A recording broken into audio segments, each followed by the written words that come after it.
By the time the banker finally spoke, his voice cutting through the stale air of the office like a shard of glass, nobody at the Prairie Sentinel Cooperative was laughing at Silas Blackwood. But they were all laughing back in the spring of 1978, when Silas had stood on the dusty loading dock and spoken of building his own grain bins for $340. The laughter then had been easy and loud, a chorus of calloused, confident men who knew the earth and the sky and the unforgiving math of farming. They knew a fool when they saw one, and Silas Blackwood, with his grandfather's patched overalls hanging loose on his lanky frame and his quiet, almost apologetic way of speaking, looked every bit the part. Now, in the suffocating quiet of that same office a year and a half later, the only sound was the rustle of papers as the banker, a man named Davis from the county seat, arranged a small stack of documents into a neat, damning pile. The laughter was gone, replaced by a silence so profound it felt like a physical weight pressing down on the expensive oak desk and the man sitting behind it. That man was Mr. Thorne, the manager of the co-op, and his face, usually a mask of practiced easygoing charm, had collapsed into a ruin of pale, sweating disbelief. The silence in the room was the sound of a world ending. It was the sound of 100,000 bushels of wheat beginning to rot. It was the sound of a man's arrogance finally meeting the cold, indifferent physics of a mistake he had made long ago and had been too proud to even consider. Across from him, Silas Blackwood just sat, his hands resting on his knees, his gaze fixed on a point just beyond Thorne's shoulder, as if he were watching a distant storm finally break. He hadn't said a word in 10 minutes. He didn't need to. The silence was saying it all. The banker cleared his throat. "Given the confirmed spoilage and the subsequent default on your loan covenants with us," Mr. Davis said, his tone flat and devoid of emotion, "and your inability to meet the margin calls from the Chicago Board of Trade, the bank has no alternative but to initiate foreclosure proceedings against the Prairie Sentinel Cooperative's assets." Thorne's mouth opened, but no sound came out. His empire, built on modern theories and other people's money and a deep, abiding contempt for the past, was dissolving in the face of a truth that had been patiently waiting for him in a dusty, forgotten government bulletin from 1957. A truth that only one man in the entire county had remembered, and that man was now the only one left standing. The laughter had started at the big co-op meeting in late April. Planting was done. The first green shoots were just beginning to haze the endless brown fields, and that brief, hopeful pause in the farming calendar had settled over the county. It was a time for fixing machinery, mending fences, and gathering at the Prairie Sentinel elevator to drink bitter coffee and talk. The elevator itself was the only thing that broke the horizon for miles, a cluster of colossal concrete cylinders that stood like a monument to modern agriculture. It was the heart of the county's grain trade, a place of power and consequence. Its new manager, Mr. Thorne, had called the meeting to unveil a new program, a partnership with a major manufacturer to help local farmers finance brand-new, gleaming steel grain bins. Thorne was a new kind of man for this part of the country. He had arrived a year before from some city back east, armed with a business degree and a vocabulary filled with words like synergy and leveraging assets. He wore crisp shirts and boots that, as the old-timers noted with a sniff, had never been properly introduced to mud. He had a politician's smile and a way of making you feel like you were the most important person in the room, right up until the moment you realized you had just agreed to something that benefited him far more than it benefited you. He stood before the assembled farmers, a slick projector screen behind him showing images of enormous silver bins shimmering in the sun. "Gentlemen," he began, his voice smooth and confident, "the future is about control. It's about taking the guesswork out of farming. Why sell your grain at harvest when the price is at its lowest? Why let the market dictate your profits? With these new storage systems, you control your destiny. You hold your grain. You wait for the peak. This isn't just a steel bin. It's an investment in your family's security." He walked them through the financing, the interest rates, the storage capacities. The men listened, some nodding, some skeptical. These were men who measured their lives in harvests, whose fathers and grandfathers had worked the same stubborn soil. They were cautious by nature, but Thorne was persuasive. He was selling them a dream of independence, even if it came with a thick packet of loan documents. During the question and answer session, a farmer named Bill Henderson asked about the cost of the aeration systems, the fans and vents needed to keep the grain from spoiling. Thorne waved a dismissive hand. All included, state-of-the-art, computer-controlled sensors, high-efficiency fans. It's a turnkey solution. You fill it, you set it, you forget it. The system does the work.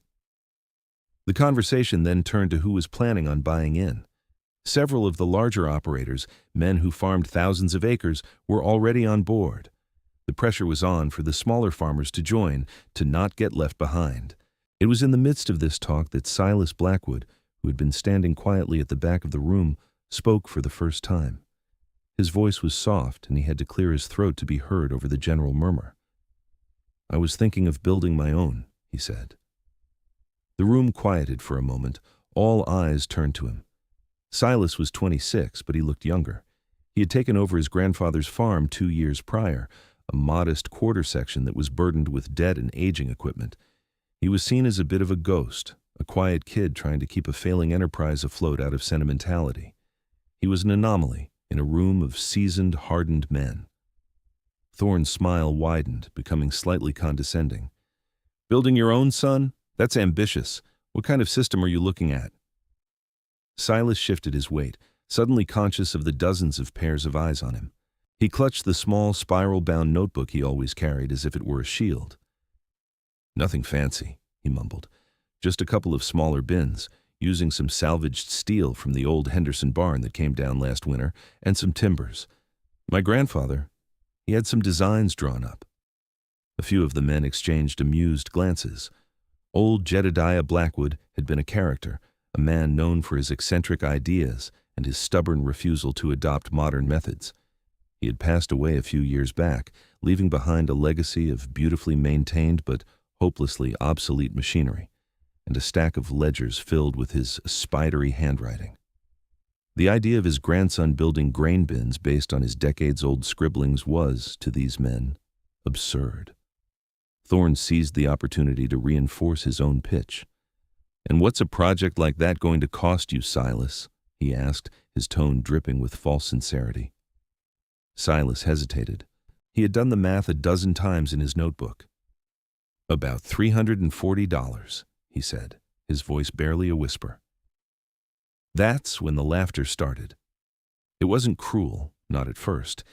It was the spontaneous, surprised laughter of men who worked with $100,000 combines and $50,000 loans. The sum was so ludicrously small, so completely out of scale with the reality of their world, that it was simply funny. $340 might buy you a new set of tires for your pickup if you were lucky. It wouldn't build you a woodshed, let alone a structure capable of safely storing thousands of bushels of grain, the very substance of their livelihoods. Thorne let the laughter roll for a moment before holding up his hands. He walked over to Silas and put a heavy paternalistic arm around his shoulder. "Son," he said, his voice booming so everyone could hear, "we're talking about protecting a harvest, not building a squirrel feeder." The laughter erupted again, louder this time, and Thorne gave Silas's shoulder a final patronizing pat. "Leave the engineering to the engineers." Silas felt his face burn. He didn't say anything. He just pulled his shoulder out from under Thorne's hand, gave a short, tight nod, and slipped out the door, the sound of their amusement following him out into the vast, indifferent quiet of the prairie. He got into his grandfather's old Ford, the engine turning over with a familiar rattling cough, and drove home, the condescending phrase echoing in his head. A squirrel feeder. He gripped the steering wheel, his knuckles white. He wasn't angry. Anger was a luxury he couldn't afford. What he felt was something colder, quieter, and far more durable. Resolve. The farm Silas inherited was less a business and more a museum of one man's principles. Jedediah Blackwood had been a farmer of the old school, a man who believed that debt was a form of servitude and that self-sufficiency was the only true freedom. He had resisted the post-war push toward bigger, faster, and more expensive machinery, preferring to master the intricacies of his older, simpler equipment. His workshop was not a place of gleaming modern tools, but a sanctuary of arcane knowledge.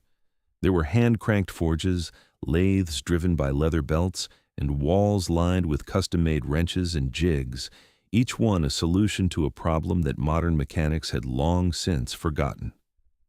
Jedediah had been Silas's entire world. His parents had moved to the city when he was a boy, chasing jobs that never quite materialized, and had left Silas to be raised by his grandfather. Jedediah was not a man given to displays of affection. His love was expressed through teaching. He taught Silas how to read the sky, how to listen to the sound of an engine and diagnose its ailments by the rhythm of its breath, how to feel the soil and know its needs. Most men listen to the salesman, Jedediah would say, his hands covered in grease as he showed a young Silas how to set the points on a distributor cap. The salesman has a quota, he has a commission, he has a boss. The machine just has the truth. It'll tell you exactly what's wrong if you're quiet enough to listen. This philosophy extended to everything. Jedediah distrusted banks, he distrusted government programs, and he especially distrusted anything that promised an easy solution. His most sacred possessions were a set of 24 leather-bound accounting ledgers that he kept on a shelf above his roll-top desk. They were his life's work, more so even than the farm itself. In these ledgers, in his meticulous, spidery script, he had recorded everything. Every bushel harvested, every gallon of fuel consumed, every bolt purchased. There were charts tracking rainfall against crop yields, graphs plotting the price of wheat against the cost of fertilizer for 50 years. There were diagrams of engine modifications, notes on seed genetics, and philosophical musings on the nature of rust. "The numbers don't lie, boy," he told Silas one evening as they sat at the kitchen table, the ledger for 1962 open between them. "People lie, salesmen lie, the radio lies, even the weather lies sometimes, promising rain and giving you dust. But the numbers just are. You add them up and they tell you a story. Your job is to read the story right." When Jedediah died, it was sudden. A heart attack while mending a fence line. He was 78. Silas, then 24, was left alone with the farm, the ledgers, and a mountain of debt Jedediah had been too proud to ever speak of, accumulated during a series of bad weather years in the early 70s. The bank, which had tolerated the eccentric old man, was not so patient with his young, inexperienced grandson. The letters began to arrive, polite at first, then increasingly firm. The threat of foreclosure became a constant low-grade hum in the back of Silas's mind. He had almost given up. The weight of it was crushing. One night, unable to sleep, he had gone to his grandfather's desk, intending to find the deed and the loan papers to prepare for the inevitable call to the bank to surrender. He pulled one of the old ledgers from the shelf just to feel its familiar weight in his hands one last time. It was the ledger for 1957. As he opened it, a small folded pamphlet slipped out from between the pages and fluttered to the floor. It was a technical bulletin from the United States Department of Agriculture, its paper yellowed and brittle with age. The title was printed in a stark bureaucratic font, "Aeration of Stored Grain in Cylindrical Bins, a Study on Mitigating Moisture Migration in Hard Red Winter Wheat."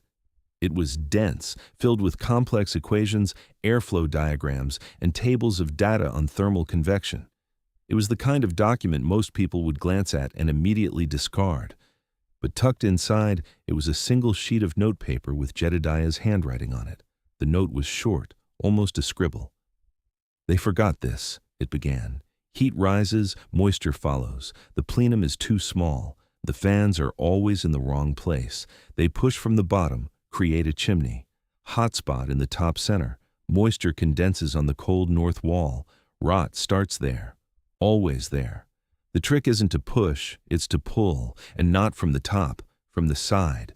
Create a horizontal flow, even, slow, like a deep breath, not a cough." Silas sat down and read the bulletin, then read it again, comparing its technical language to his grandfather's plain-spoken diagnosis. He spent the rest of the night, and the next several nights, cross-referencing the bulletin with Jedediah's own notes on bin, designs he had sketched in the back of the ledger. Jedediah had been working on a solution to a problem that, according to the modern salesman like Thorne, had already been solved. He had identified a fundamental flaw in the standard design of most commercial grain bins, a flaw that could, under the right conditions, lead to catastrophic spoilage. The new, state-of-the-art bins Thorne was selling used the exact bottom-up fan design that Jedediah and the old Bulletin had warned against. They had just made the fans bigger and the computers smarter, amplifying the flaw instead of correcting it. That night, holding the yellowed pamphlet in his hand, Silas didn't just find a design for a grain bin. He found a weapon. He found a path forward. He put the loan papers back in the drawer and took out his own empty notebook. At the top of the first page, he wrote, "Bin Project." That summer, while other farmers were enjoying the brief lull, Silas worked. The mockery from the co-op meeting had settled into a quiet certainty in his gut. He was no longer just trying to save the farm. He was trying to prove his grandfather right. He became a scavenger, a ghost haunting the county's scrap heaps and collapsed barns. He drove his old Ford to the Henderson place, where the great barn had been flattened by a blizzard 2 winters before. Bill Henderson, still amused by Silas's ambition, but possessed of a farmer's reluctance to see anything go to waste, told him he could have whatever he could haul. For 2 weeks, Silas labored under the hot sun, painstakingly dismantling the collapsed roof, prying sheets of corrugated steel siding from the splintered timbers. The steel was rusted in places and dented, but it was sound. He loaded it, sheet by sheet, onto his grandfather's old flatbed trailer and hauled it home. He chose a spot on high ground behind his own small barn, a place Jedediah had marked on one of his farm maps with the notation, "Good Drainage." He laid out a foundation of concrete pads he mixed by hand in a wheelbarrow, following a grid he had drawn and redrawn a dozen times in his notebook. He built the frame from heavy timbers, salvaged from the same barn, cutting the joints with a precision his grandfather had taught him, ensuring everything was square and level. The work was slow and methodical. He had no crew, no modern power tools beyond an old electric drill. He hoisted the timbers into place with a system of ropes and pulleys anchored to his tractor. He cut the salvaged steel sheets with a pair of heavy snips, his hands aching and raw by the end of each day. He was building 2 relatively small bins, each capable of holding about 2,000 bushels. They were squat and wide, not tall and slender like the new commercial models. This was part of Jedediah's design. A lower profile reduced the chimney effect of rising heat. The most critical part was the aeration system. He couldn't afford the powerful fans and perforated floors of the commercial bins. Instead, he built what the old Bulletin called a lateral duct system. He constructed a series of triangular wooden ducts, covering them with heavy-gauge wire mesh. He laid these across the concrete floor before assembling the walls. For the fan, he repurposed a large ventilation unit he'd scrounged from a defunct chicken house. It was old and noisy, but its motor was simple and strong. The crucial difference, the one that made all the others matter, was the placement. Following Jedediah's notes, he didn't install the fan at the bottom to push air up. He built a housing for it on the north wall of the bin, near the top, designed to pull air out. He then installed a series of small hooded vents around the base of the bin. The idea was to draw cool, dry air from the bottom, pull it horizontally through the grain toward a central plenum, and then exhaust the warm, moist air out through the fan at the top. It was a gentle, circulatory system designed to keep the entire mass of grain at a uniform temperature and moisture level. It was the opposite of the brute force approach of the modern systems. He finished in late August, just as the corn was beginning to turn golden. The 2 bins stood there, a patchwork of weathered timber and rusted, dented steel. They were ugly. They looked like something cobbled together after a storm, a testament to poverty and desperation. They were, in a word, squirrel feeders. But Silas knew their secret. He knew every joint, every seam, every bolt. He had built them not just with his hands, but with his grandfather's mind. As the harvest began, the county buzzed with activity. Combines crawled across the fields, leaving trails of dust and chaff in their wake. Trucks lined up for miles at the Prairie Sentinel elevator, a slow-moving parade of wealth being delivered into Thorne's control. The price of wheat was low, as it always was at harvest time. Most farmers, needing cash to pay off their operating loans, had no choice but to sell immediately at the offered price. Others, who had bought into Thorne's new program, funneled their grain into the gleaming new silver bins, signing the storage agreements and trusting in Thorne's promise of a future price spike. Silas did neither. He harvested his own modest crop of hard red winter wheat, a variety his grandfather had favored for its resilience. Working alone, he used an old, undersized combine that broke down twice, forcing him to spend a full day in the field with his toolbox, his hands black with grease. He augured his harvest not into a truck bound for the elevator, but directly into his 2 homemade bins. He filled them to the level he had calculated, leaving enough headspace for the air to circulate properly.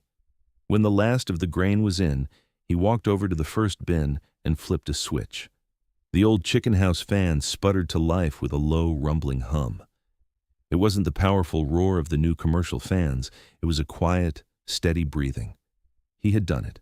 He had bet his entire year's work, his farm, his future, on a dead man's theory and a pile of scrap metal. He was completely, terrifyingly alone. A few days later, an old pickup truck rumbled up his driveway. It was Arthur Jensen, a farmer in his late 70s who had been a friend of Jedediah's.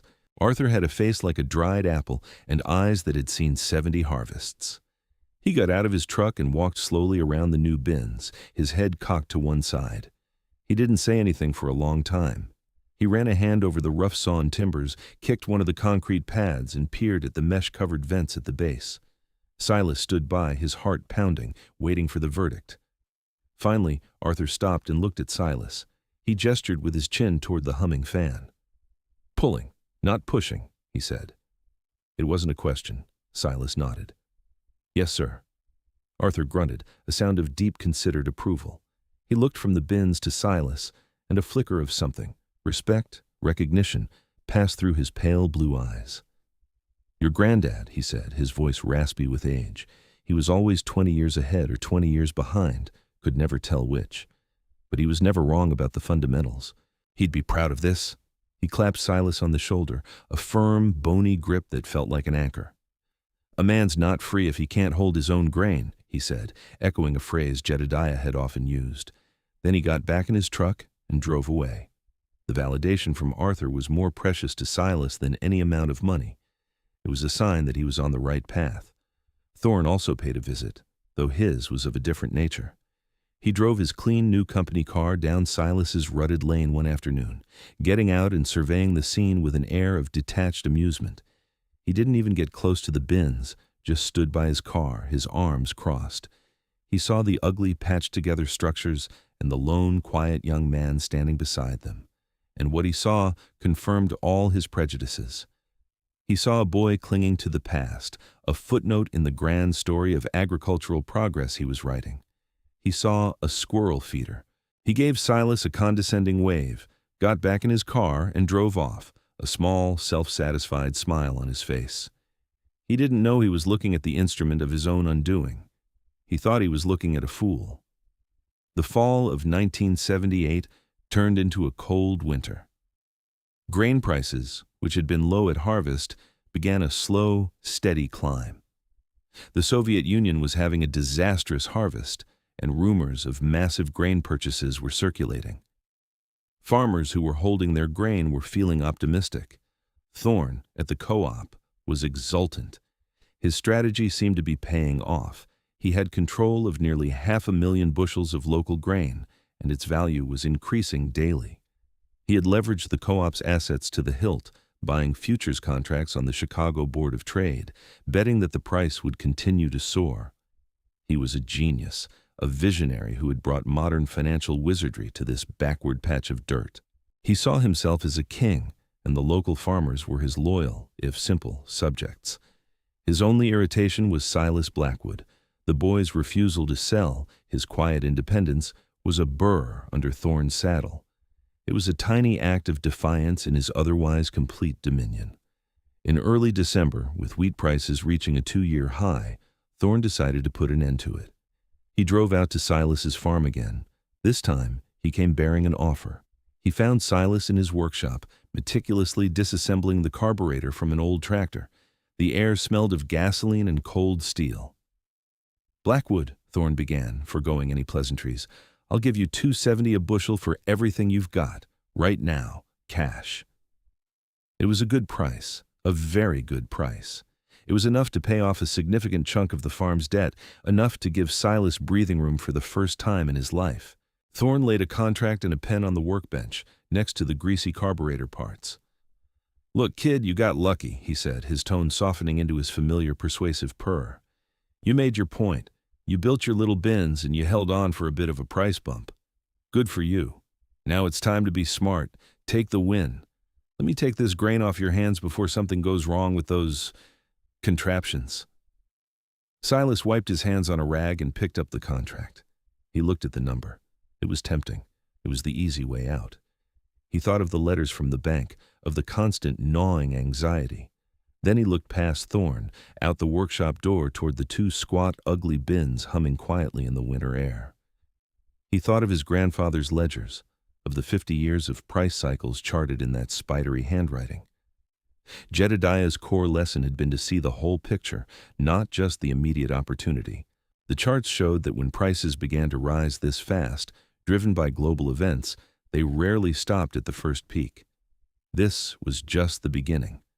But it was more than that. Selling to Thorne now would be an admission that Thorne was right, that Silas's project was just a lucky gamble. It would be a betrayal of the principle behind it. It would be selling not just his grain, but his independence. He placed the contract back on the workbench and gently pushed it back toward Thorne. "No, thank you, Mr. Thorne," he said, his voice quiet but firm. "I think I'll hold a while longer." Thorne stared at him, his practiced smile faltering for the first time. He was genuinely shocked. He could not comprehend a logic that would refuse such a profitable, sensible offer. He saw it not as a business decision, but as a personal affront. His eyes narrowed. "That's a mistake, son," he said, his voice losing its warmth and taking on a cold, hard edge. "The market can turn on a dime. When it does, don't come crying to me. You think you're smarter than everyone else, but you're just a kid playing in a man's game. You'll learn." He snatched the contract off the bench, turned on his heel, and strode out of the workshop. As he drove away, churning up mud in Silas's driveway, Thorne made a decision. It was no longer enough to buy the boy out. He would have to crush him. He would make an example of Silas Blackwood to prove to everyone in the county that there was only one way to do business, his way. The winter of 1979 was harsh. Snowdrifts buried fence lines, and the wind howled across the flat, frozen plains. Silas spent the days in his workshop, which he kept warm with an old pot-bellied stove. He didn't just work on his own equipment, he began taking on repair jobs for his neighbors. His first customer was Arthur Jensen, who brought him the ailing transmission from his ancient Massey Ferguson tractor. The co-op's shop had quoted him a price that was more than the old tractor was worth. Silas spent a week on it, patiently taking it apart, cleaning every gear, and fabricating a replacement for a worn-out bearing on his grandfather's metal lathe. He charged Arthur for the parts and a modest amount for his time. Word began to spread. Other small farmers, men who felt squeezed by Thorne's high prices and slick, impersonal service, started showing up at Silas's door. They brought him broken balers, failing hydraulic pumps, and sputtering engines. Silas took them all on. His workshop became a quiet hub of resistance, a place where the old ways of mutual help and honest work were still valued. He never advertised.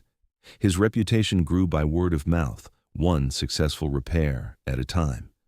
He was living the code Jedediah had taught him: build your worth through your work, not your words. Meanwhile, Thorne was escalating his campaign against Silas. He started by subtly poisoning the well. At the elevator, he would make casual remarks about the dangers of using an uncertified mechanic. "I'd hate to see someone's planting delayed because they tried to save a few bucks on a backyard repair job," he'd say to a group of farmers, knowing the comment would make its way back to Silas. His main attack, however, was more direct. He went to see Mr. Davis at the county bank. Thorne, as manager of the co-op, was the bank's biggest client. He used that leverage to inquire about the status of the Blackwood farm loan. He made a quiet offer to buy the note from the bank, to become Silas's creditor himself.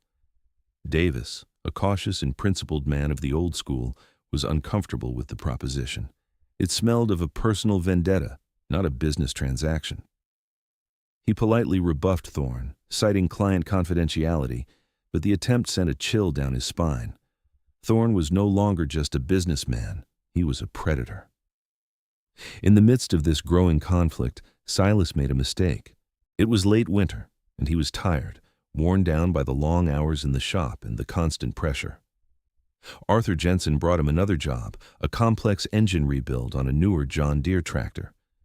It was a more complicated machine than Silas was used to, with a sophisticated fuel injection system. He was eager to prove he could handle it, and he rushed. He finished the rebuild in 4 days, working late into the night. A week after Arthur got the tractor back, the engine seized. A miscalibrated injector pump had caused a cylinder to overheat, scoring the piston and ruining the engine block. It was a catastrophic failure, and it was entirely Silas's fault. The news spread through the county like a grass fire. It was the public failure Thorne had been waiting for. Silas's critics felt vindicated.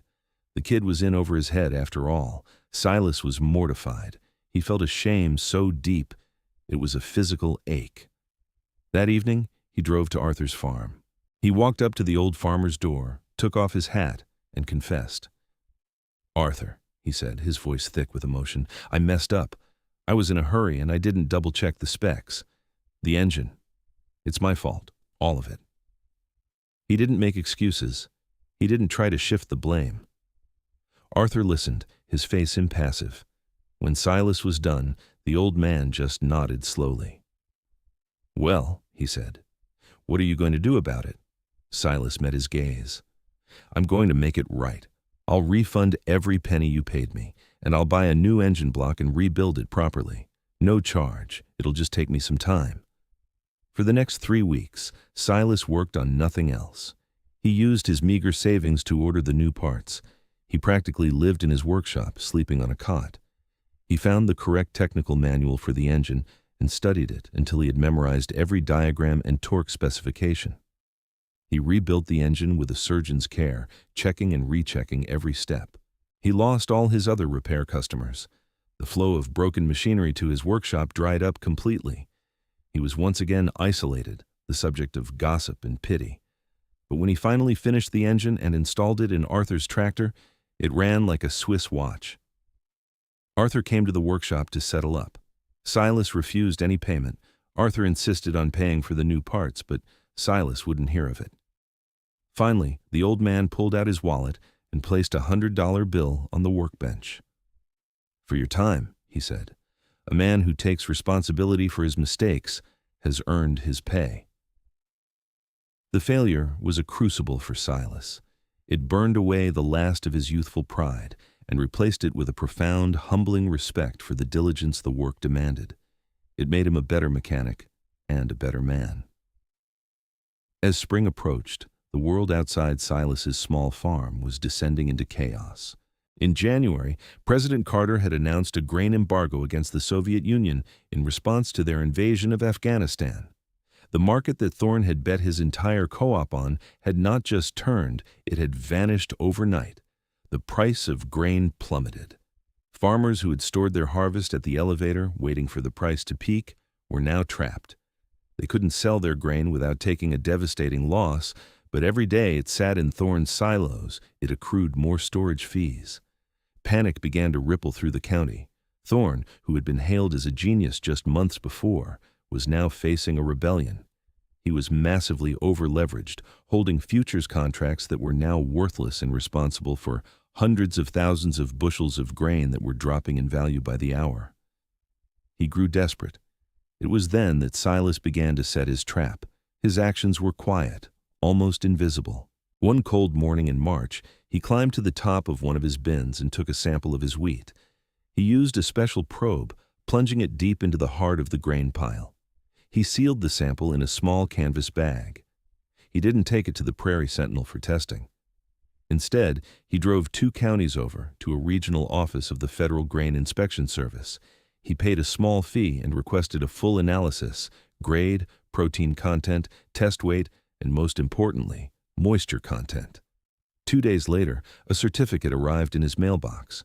It was a simple one-page document filled with official-looking boxes and stamps. It certified that his sample of hard red winter wheat was grade number 1 with a moisture content of 13.5%. It was perfect. It was a notarized government-backed statement of fact. Silas folded the certificate carefully and placed it inside his grandfather's 1957 ledger right next to the old USDA bulletin. He now had the proof. All he had to do was wait for Thorne to make his final mistake. The breaking point came in May. Thorne, facing ruin, called a mandatory emergency meeting for all co-op members. His plan was a desperate gambit to save himself. He had drawn up a new, long-term contract. It would lock the farmers into selling their future harvests to the co-op at a fixed below-market rate for the next 5 years. In exchange, the co-op would forgive the current storage fees and absorb some of the losses from the market crash. It was a deal born of desperation, a proposal to share his failure with the very people he had promised to enrich. He was asking them to pay for his mistakes. The meeting was held in the big hall next to the elevator offices. The mood was grim. The easy camaraderie of the previous year was gone, replaced by suspicion and fear. These men were on the verge of losing their farms, and they knew who to blame. Thorne stood at the podium, his usual confidence replaced by a thin, brittle bravado. He tried to frame the situation not as his failure, but as a collective crisis that required a collective solution. He spoke of solidarity, of weathering the storm together. But the farmers weren't buying it. They sat with their arms crossed, their faces hard and unforgiving.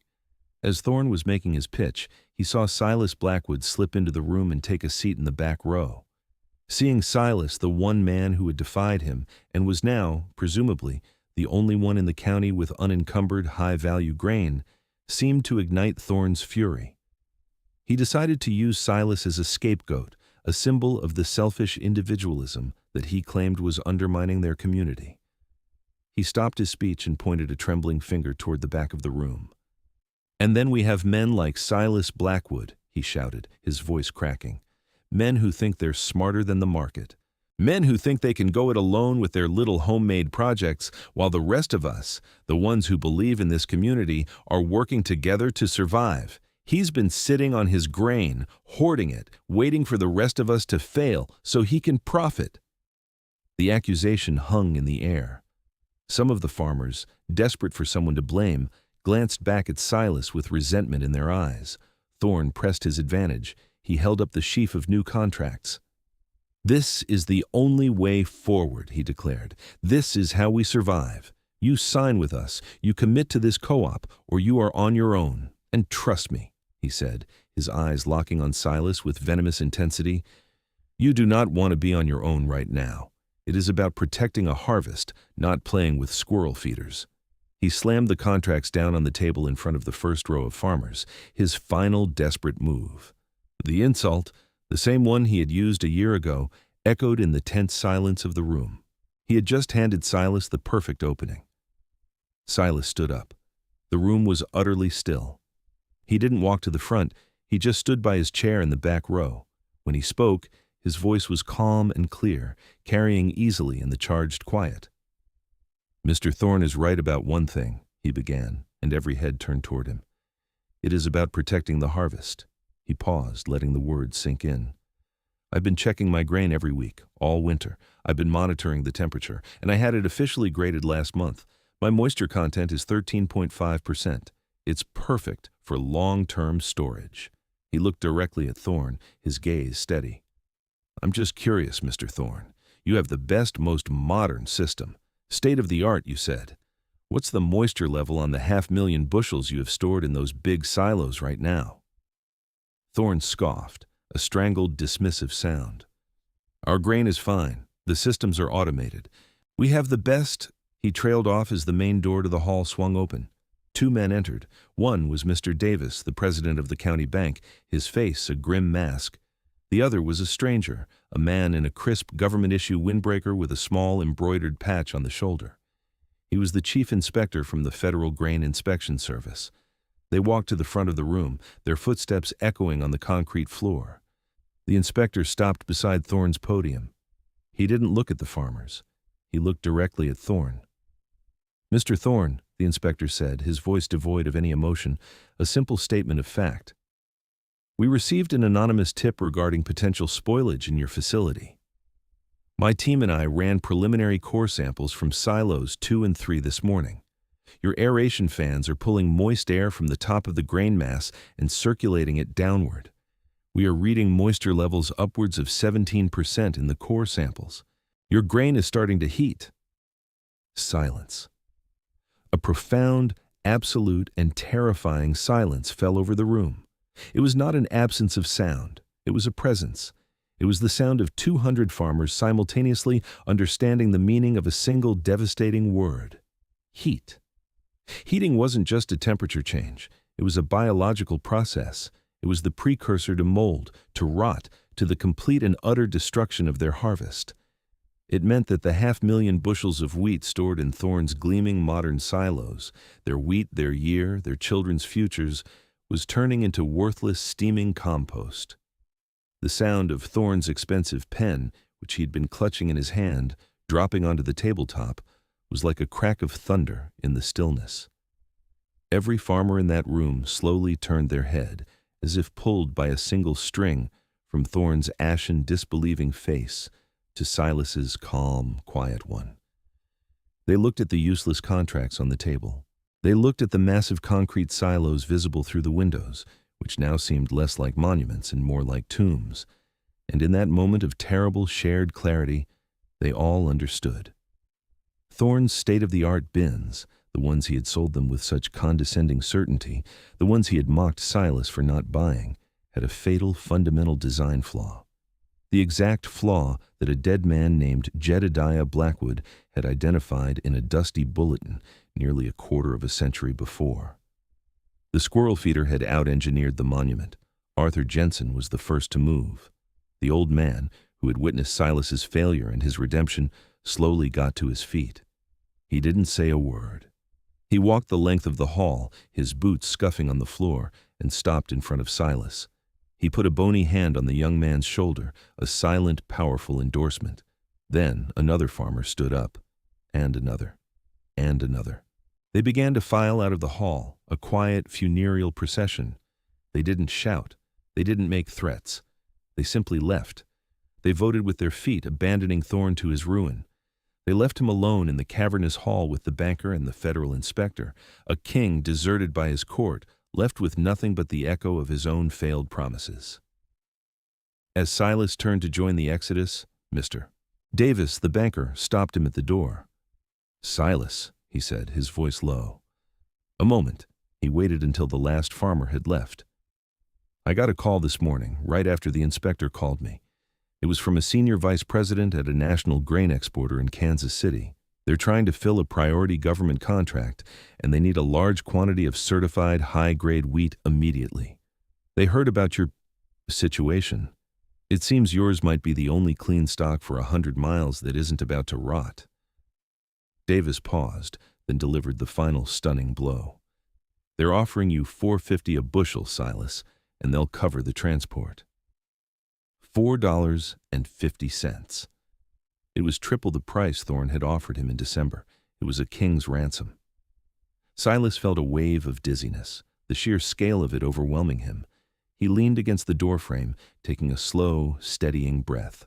He looked back across the empty hall at Thorne, who had slumped into a chair at the front, his head in his hands, a man utterly broken. Silas thought of his grandfather, of the ledgers, of the long nights in the workshop. He felt not triumph, but a deep, weary sense of vindication. He gave a single slow nod to the banker. Then, speaking quietly, almost to himself, he said the words that closed the circle. "I guess," he said, "it was engineered just fine." The fall of the Prairie Sentinel Cooperative was swift and total. The spoiled grain was declared a complete loss, a multi-million-dollar disaster that wiped out the co-op's equity and plunged it into bankruptcy. Thorne was fired in disgrace.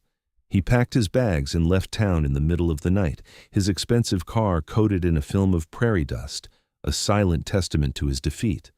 The community he had tried to dominate simply erased him. Within a month, It was as if he had never been there. The bank, under Mr. Davis's guidance, worked with a committee of the farmers, with Arthur Jensen and Silas Blackwood at its head, to restructure the co-op from the ground up. It was a long and painful process, but it was built this time not on slick promises, but on the hard-won wisdom of shared failure. During the liquidation of the old co-op's assets, the contents of Thorne's office were put up for auction. No one bid on them. The desk, the chair, the motivational posters, they were relics of a failed ideology. On a whim, Silas bid $1 for the lot. Later that week, as he was clearing out the office to make way for the new management, he found a small, silver-framed photograph that had fallen behind the desk. It was a picture of Thorne with a woman and 2 young children, all of them smiling on a beach somewhere far from the flat, unforgiving plains. It was a glimpse of the man behind the sophist, a reminder that even arrogance has a home. Silas wrapped the photograph in a piece of paper and put it in a padded envelope. He found a forwarding address for Thorne through a contact at the national firm that had once employed him. He mailed the package with a simple, unsigned note that contained only 3 words. "You forgot this." It was an act of quiet compassion, a signal that his victory was not about personal revenge, but about the restoration of principles.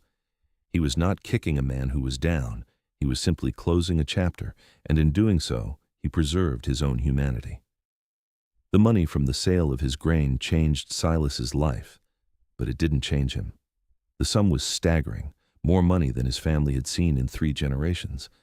But he didn't buy a new truck or a bigger tractor. He didn't build a new house. The first thing he did was walk into the county bank and pay off the entirety of his grandfather's loan. The second thing he did was establish a fund to help the farmers who had lost their harvest in Thorne's silos, providing them with interest-free loans for seed and fuel to get them through the next planting season. He invested in his own farm, but he did it with his grandfather's prudence. He bought good, used equipment that he knew he could repair himself. He tiled his low-lying fields to improve drainage.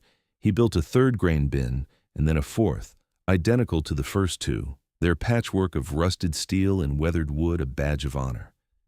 His farm became a model of resilience and independence, and his workshop became the unofficial heart of the county's agricultural community.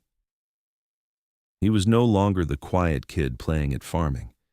He was Silas Blackwood, the man you went to when you had a problem the manuals couldn't solve. Years passed. The seasons turned.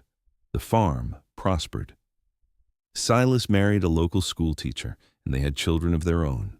The lines on his face deepened, and his hands took on the same hardened, capable look that his grandfather's had possessed. One Saturday afternoon, he was in his workshop, the familiar scent of oil and steel hanging in the air, when a dusty, beat-up car he didn't recognize pulled into the yard. A young man, lanky and earnest and no older than 17, got out. He was holding a worn paperback book in a spiral notebook, and he approached the workshop with a nervous hesitation. "Mr. Blackwood?" he asked, his voice cracking slightly.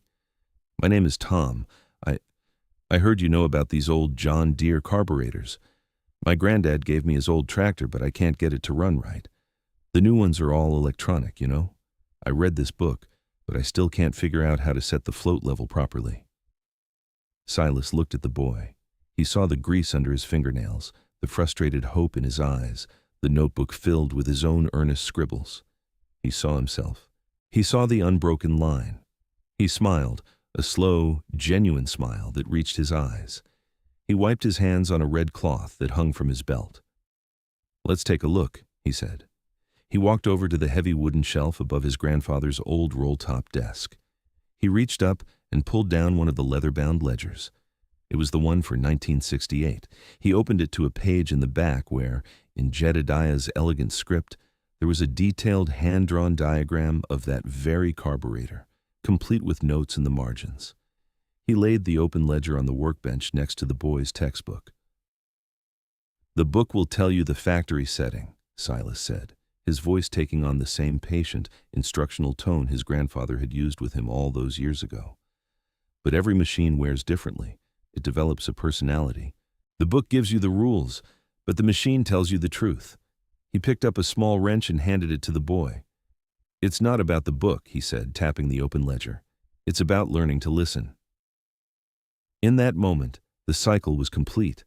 The knowledge was not his to own. It was his to steward, a current of wisdom flowing from one pair of hands to the next, a legacy not of land or of money, but of listening.